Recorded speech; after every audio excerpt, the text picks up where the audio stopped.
Life isn't fair, justice is blind and dysfunctional, and some cops aren't smart and dedicated like on television.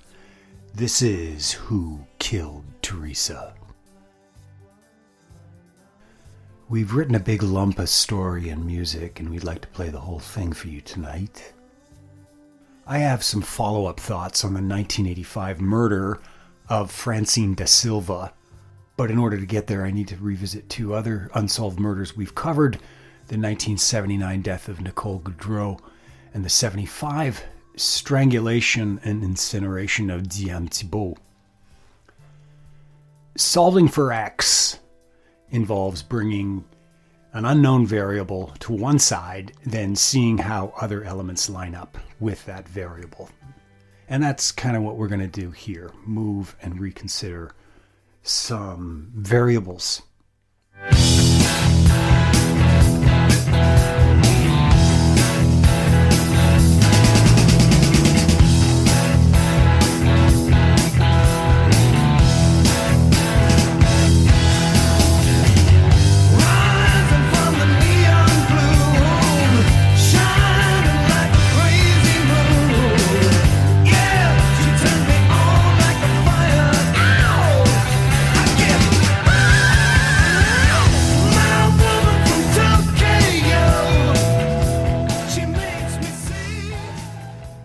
A refresher, Thibeault was found in a vacant lot at the corner of Saint-Dominique Street and Dorchester Boulevard, today known as René Lévesque Boulevard, in downtown Montreal.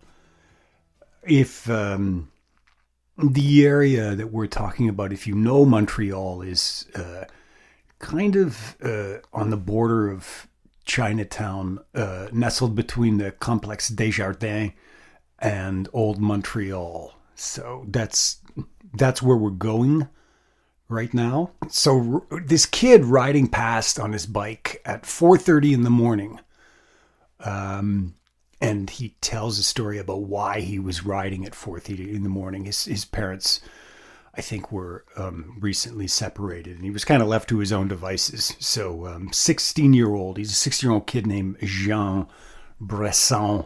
And he noticed a fire in the vacant lot on Saturday morning, August 2nd, 1975.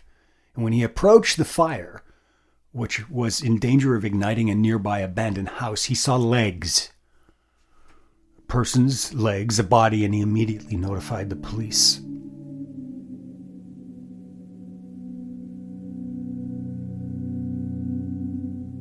When Montreal police detectives Roy and Lemieux arrived, they found the still smoldering body of 25-year-old Diane Thibeault, dyed jet black hair, pale skin, naked from the waist down, wearing a partially burned blue sweater with yellow stripes and a piece of burning wood embedded in her vagina. Diane Thibeault had been beaten to death, strangled, then set on fire. In his police report, Agent Roy noted the victim was sexually assaulted. Diane Thibeault was a denizen of the Maine, a lower depths enclave in downtown Montreal known for drugs and prostitution. Near the body, police found a floppy hat, 2 scattered shoes, a comb, and a purse containing $26.40 in cash, the equivalent of more than $125 in today's money. So clearly the robbery was not the objective of this overkill. Thibeault was petite, 4'9", weighing approximately 82 pounds. Her assailant could have manhandled her like a rag doll. According to the newspaper Allo Police, Thibeault frequented local flop houses, their word, and was known to hang out at bars along Saint Laurent, Chez Fréfa, Capitale, Brasserie Alouette, and the Rialto. She also had lots of, quote, friends along the Main. Given her lifestyle, police were none too aggressive in solving the murder. It wasn't until 3 years later, in 1978, that they began to focus on a suspect. Roger Moreau met Thibeault at his mother's rooming house 4 weeks before her death. His mother introduced Diane as her tenant. Coincidentally, 3 days later, Moreau was drinking with his brother-in-law, Edmond Turcotte, when Turcotte asked him if he knew Diane Thibeault because he got her pregnant. And if he ever saw her again, he was going to give her a beating. She'll remember it for the rest of her life. Shortly before her murder, Moreau observed Turcotte and Thibeault in a bar near Saint-Zotique Street. The two were drinking beer and making out, so he presumed the couple had reconciled. After the murder, when Moreau saw photos of Diane in Allo Police, he immediately called the police and said, "If you're looking for Diane, look for Edmond Turcotte," then hung up. La Presse reporter Nicolas Gaudreault covered this story in 2018. And if you go to the website theresaallure.com, theresaallore.com, and find this story, there's links to Nicolas' story. And there's lots of links here, so lots of information, lots of photos with this particular one. So check out the website. So Nicolas Gaudreault interviewed former Detective Sergeant Jacques Duchereau, who was assigned to the case in 1975. Duchereau later became director of the Montreal Police, then a member of Parliament for Saint-Jérôme, Thibault's hometown, from 2012 until 2014. And when he was asked to explain by Gaudreault why it took police 3 years to follow up on the lead provided by Moreau, the phone call, Duchereau explained, "We were pretty busy." Edmond Turcotte was working as a cook at the new Spiro restaurant on Peel Street when police arrested him in November 1978, and he was taken to the Sûreté du Québec's headquarters on Parthenay Street and subjected to a polygraph test. After a lengthy interrogation, Turcotte confessed to Diane Thibeault's murder. The confession, lengthy and grisly in detail, is the subject of a podcast I did also in 2018. And it was the basis, that story, for the La Presse article. For today, I'd like you to focus on dates and geography of this case. The morning of the murder, August 2nd, 1975, Turcotte and Thibeault were drinking at Cabaret Rodeo on Saint Laurent Boulevard.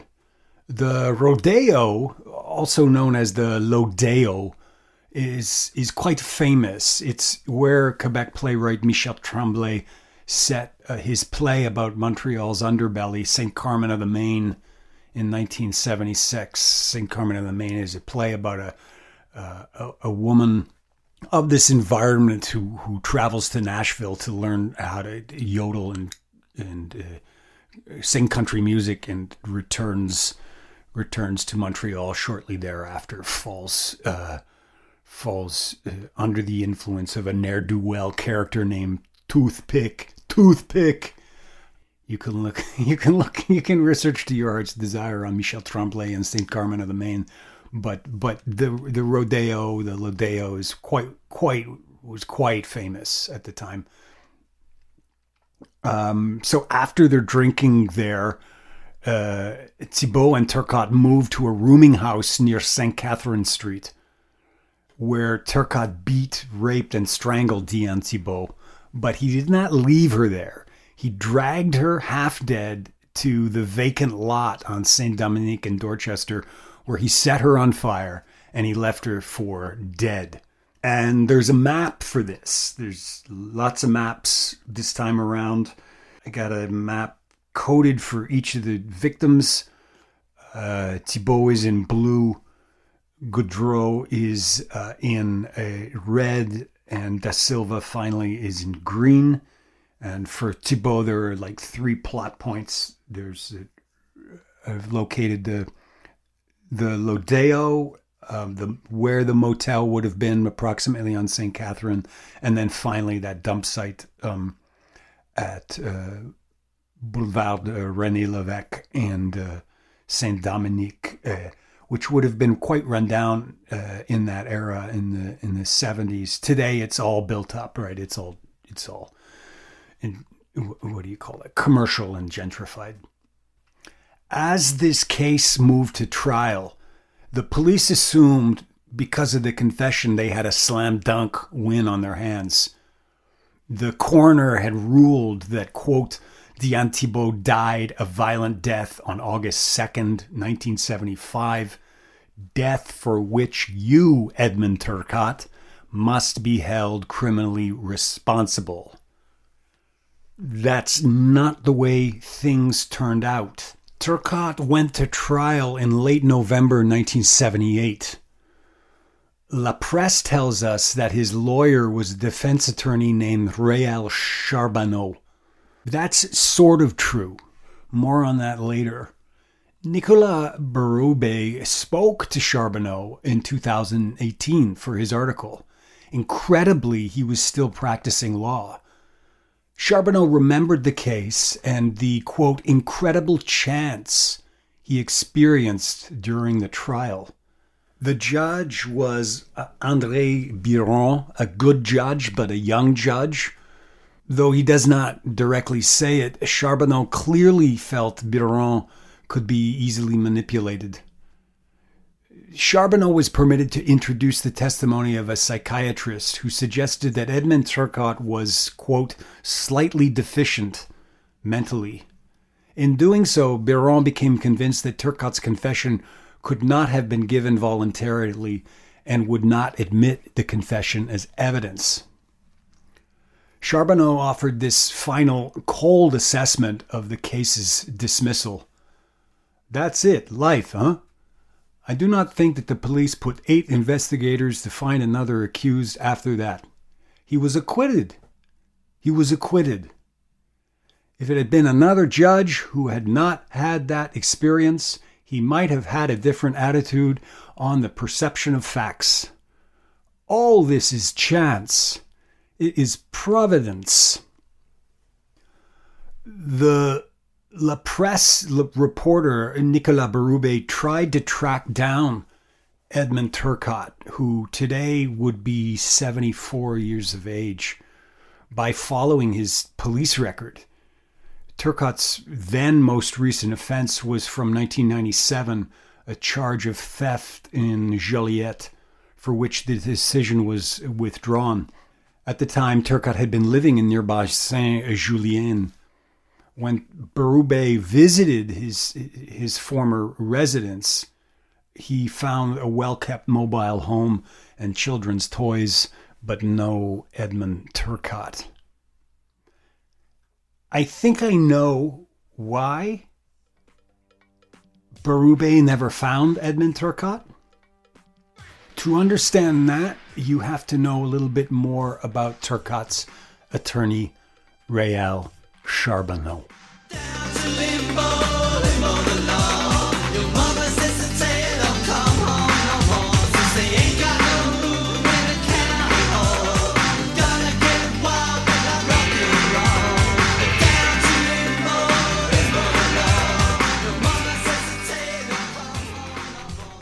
Edmund Turcotte was not slightly deficient. He had enough of his mental faculties to hold down a job as a line cook. He could order drinks at a bar and turn on the charm with the ladies. He was not coerced into a confession, as his lawyer Réal Charbonneau had suggested. To look at his confession transcript, Turcotte was ordered and methodical in his thoughts. He asked for a cup of coffee, so his police interrogators ordered coffee. And he was quite clear in his motive. Diane Thibeault, according to him, was a nothing and a cow, and therefore presumably deserved to die, according to Turcotte's chauvinistic worldview. The one thing police detectives didn't do during Turcotte's interrogation was allow him to see his lawyers. More than anything, that probably led to his eventual acquittal.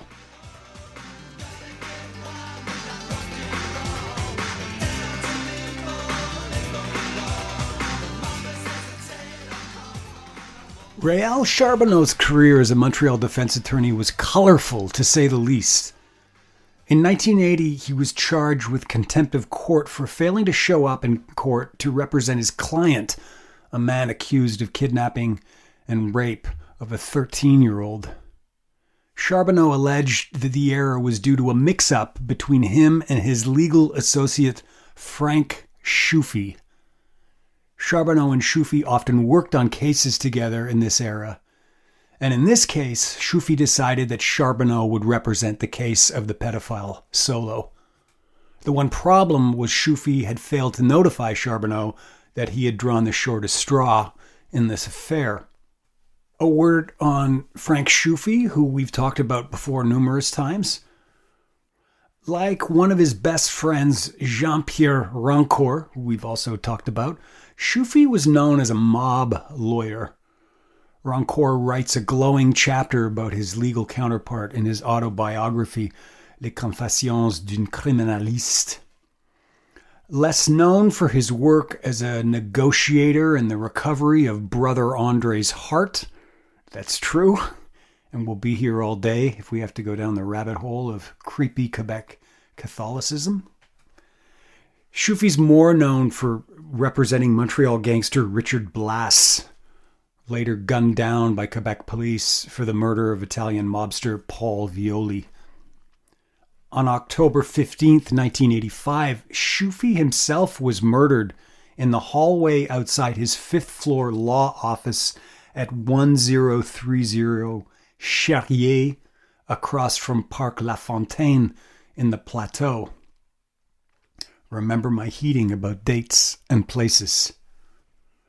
The other point to track here is that Schuffy and Charbonneau had a long association as legal comrades documented in the public record over a decade, from about 1975 until Schuffy's murder in 1985.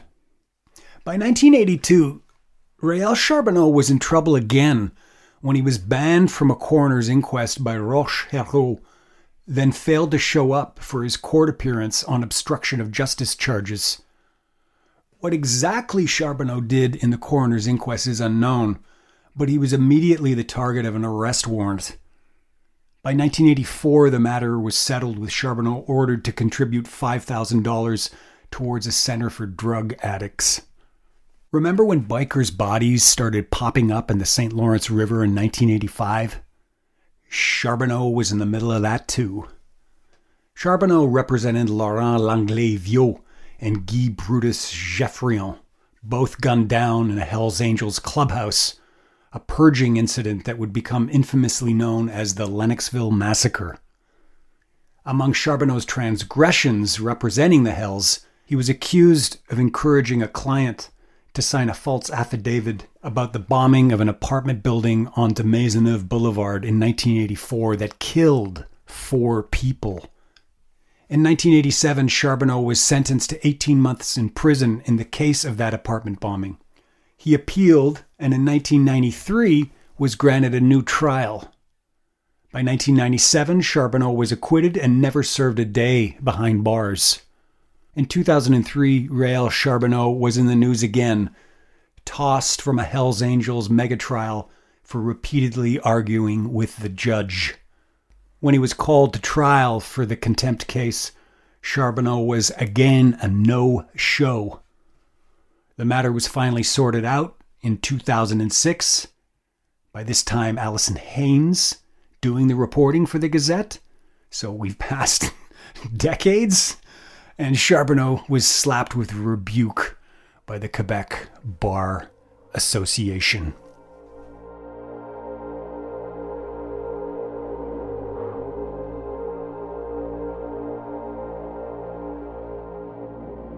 In 1986, Gazette reporter William Marsden interviewed another noted criminal lawyer, quite a famous one named Sidney Lethman, who at that time was becoming the heir apparent to the then recently gunned down Frank Schuffy. Among Lethman's clients were Italian mob kingpin Frank Catroni, the East End Gang's Claude Dubois, and West End Gang leader Billy McAllister. Lethman told Marsden how he started building his business representing clients in, quote, whorehouses and gambling establishments. In Lethman's words, quote, the small little client today can provide you with the big case tomorrow. This begs the question that Lethman sort of answers. Why do guys like Charbonneau represent apparent lowlifes like Edmond Turcotte? Or for that matter, why would a Jean-Pierre Rancourt represent a Ferdinand Laplante in a case we've covered before? And I would say because they know they are in some fashion connected to money. Lethman was once asked to take on a client who did not appear well heeled. So he inquired with a police source, do you think this guy has any money? The police officer replied, well, Sidney, the charge is drug dealing.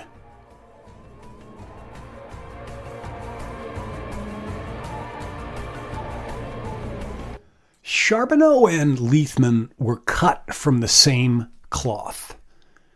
In fact, in the matter of the phony affidavit, Charbonneau claimed it was Lethman who drew up that document. Charbonneau would not have taken on a client like Edmond Turcotte if he were just some lowlife petty criminal who murdered a whorehouse prostitute. Charbonneau represented Turcotte because he was connected to money and was more than likely an earner for some Montreal mob outfit. This is Who Killed Teresa.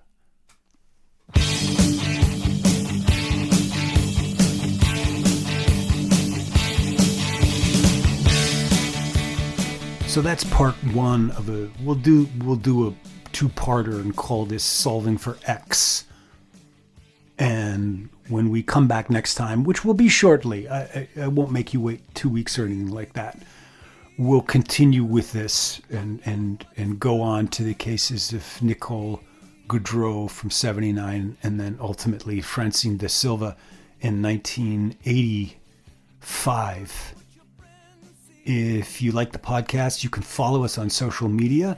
We're on Twitter I'm at Justice Guy. JUSTUSGUY. There's also other social media platforms on Facebook, whose Facebook page for both the newsletter, Undiluted Hocus Pocus, and Who Killed Teresa. The best place to follow us really is the newsletter. If you go to johnallure.substack.com, you can subscribe to the newsletter, and that will get you all the updates for all the posts that I do. And there's the old-fashioned way. You just go to Who Killed Teresa, teresallore.com, TheresaLore.com. And if you look to the right, there's all the links that you need to get yourselves connected. I love comments. I love likes. You can give us a review on Spotify or iTunes. Always great. Anyway, lots of ways to connect and engage. That's all for this week. This has been Who Killed Teresa. I'm your host, John Allure. Have yourselves a great, great